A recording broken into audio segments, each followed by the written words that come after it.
le message donc, que vous voyez notamment en rouge a été clair, c'était de dire que le réchauffement du système climatique est désormais sans équivoque et que ce réchauffement est très vraisemblablement dû à l'augmentation des gaz à effet de serre. Et nous, au laboratoire de glaciologie, on développe tout un pan de notre activité maintenant est consacré à la température interne de ces glaciers froids, parce qu'on suspecte que sous l'effet du réchauffement, alors les détails je vous les passe, mais beaucoup de glaciers suspendus, donc qui doivent leur tenue au fait qu'ils ont de la glace froide à la base, c'est-à-dire sous le point de fusion, eh bien nous on pense que pour beaucoup de ces glaciers, il y a un risque assez important de voir à terme cette glace se réchauffer, atteindre le point de fusion, développer un film d'eau entre la glace et le rocher, et puis alors à ce moment-là, c'est le savon sur la planche.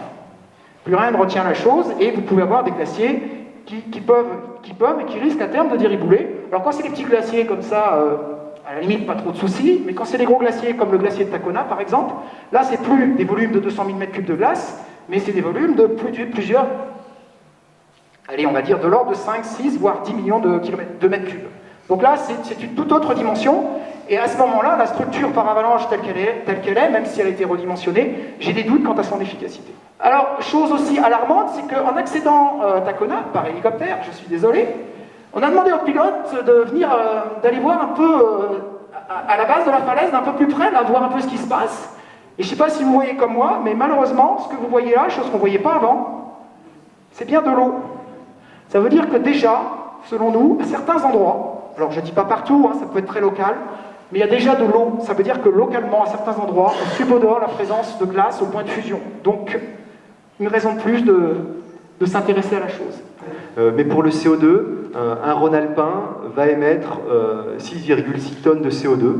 Un Haut-Savoyard va en émettre un petit peu moins en moyenne, quand on rapporte ça au nombre d'habitants, tout simplement parce que la Haute-Savoie est finalement peu industrialisée par rapport à ce que l'on a en Rhône-Alpes. Et par contre, ce que vous pouvez voir, donc HVA pour Haute-Vallée de l'Arve, un habitant de la Haute-Vallée de l'Arve va par contre émettre beaucoup plus de gaz à effet de serre qu'un habitant de Rhône-Alpes. Ensuite, si on regarde, et si on se focalise sur le secteur de la Haute-Vallée de l'Arve, alors là c'est encore beaucoup plus simple, hein. C'est pratiquement moitié-moitié. C'est-à-dire que la moitié des gaz à effet de serre sont liés au transport routier, et l'autre moitié va être reliée à l'habitat, au chauffage de l'habitat et au chauffage de nos commerces.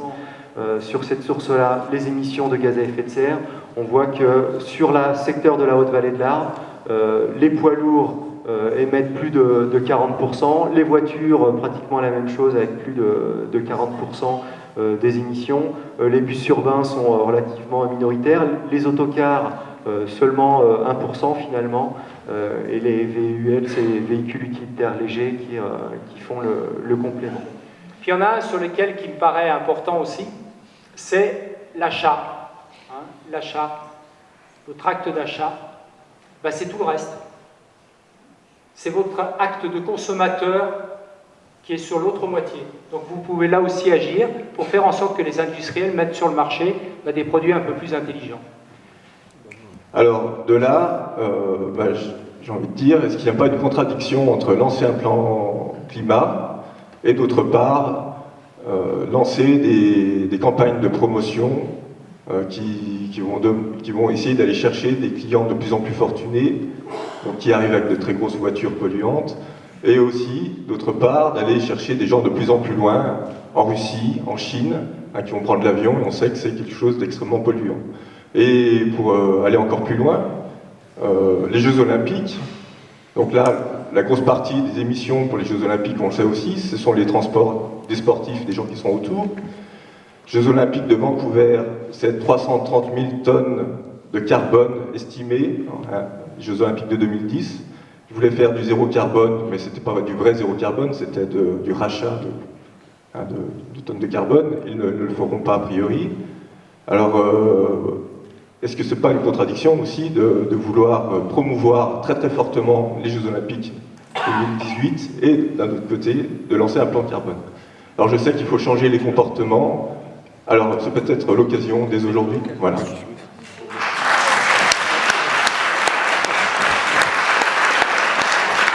formidable opportunité de pouvoir travailler sur ce plan climat. Comment va-t-il se décliner? Premièrement, un diagnostic. On a vu l'importance de mettre les compteurs et de connaître bien l'état des lieux, la situation. On a un certain nombre déjà d'éléments connus via toutes les études qui ont déjà été engagées sur cette vallée, par l'ère des Deux-Savoie et de l'Ain qui a changé de nom. Enfin, à l'époque, c'était ça.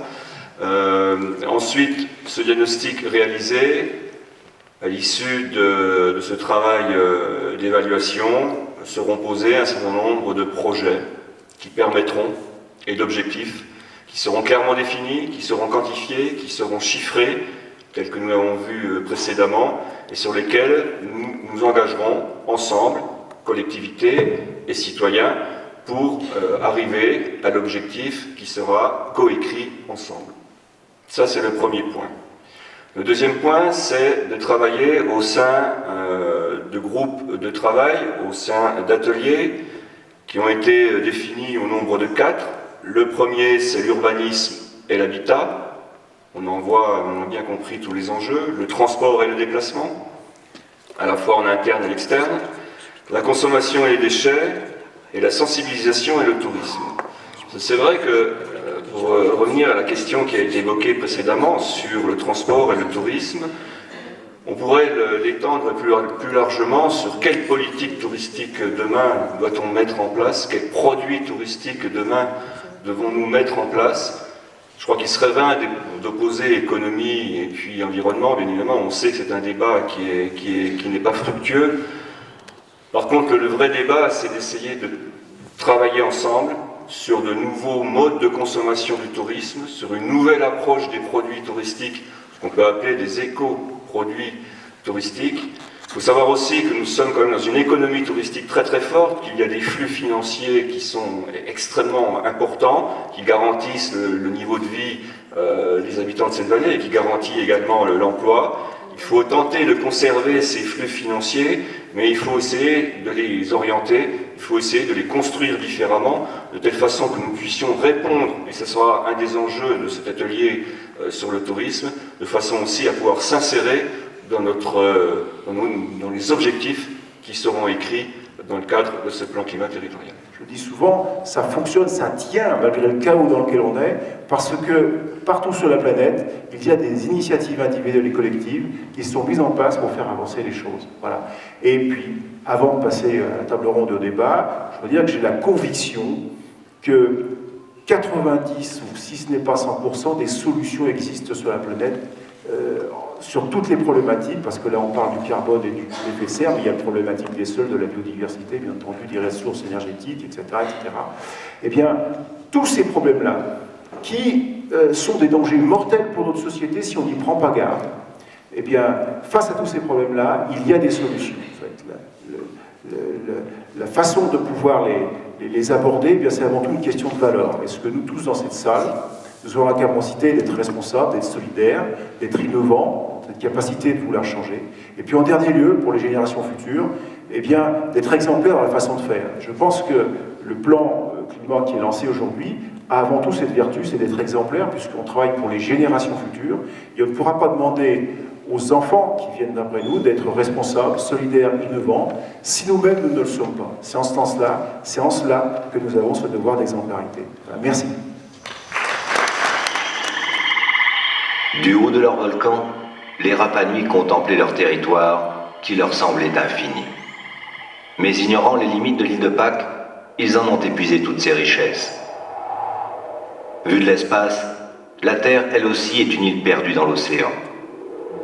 Un paradis que l'homme, sans conscience de ses propres limites, pourrait transformer dès aujourd'hui en rocher désolé au milieu de nulle part.